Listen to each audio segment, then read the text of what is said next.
அந்த இடத்துல தானே மந்திர கூஜாவை புதைச்சு வச்சேன். ஆனா இங்க காணுமே.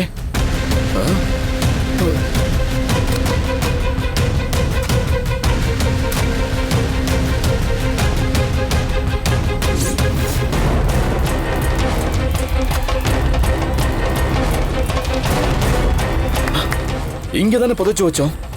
எப்படி காணாம போச்சு? ஒருவேளை யாராச்சும் எடுத்திருப்பாங்களா? அதுக்கும் வாய்ப்பு இல்லையே.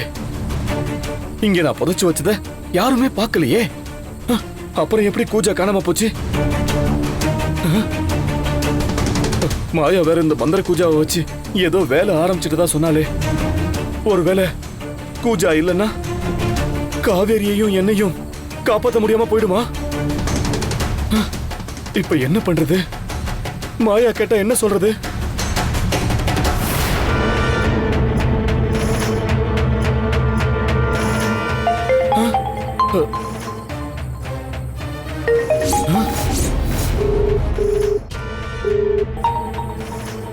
என்ன இந்த நேரத்துல இவன் போன் பண்றா? என்ன சொல்ல போறா தெரியலையே. ஹலோ ஜனா, ஒரு முக்கியமான விஷயத்த மறந்துட்டேன். அத ஞாபகப்படுத்த தான் போன் பண்ண. என்ன சொல்ற? நான் என்ன மறந்தேன்? நீ எதை ஞாபகப்படுத்த போற? உன்னோட ஒரு பழைய கனவு நாளைக்கு நிஜமாக போகுது. என்ன சொல்ற? என்ன புரியலையா? தெளிவா சொல்றேன், கேட்டுக்கோ. நாளைக்கு ராத்திரி இதே நேரத்துல உன் மனைவி காவேரி கையால நீ சாக போறது உறுதி.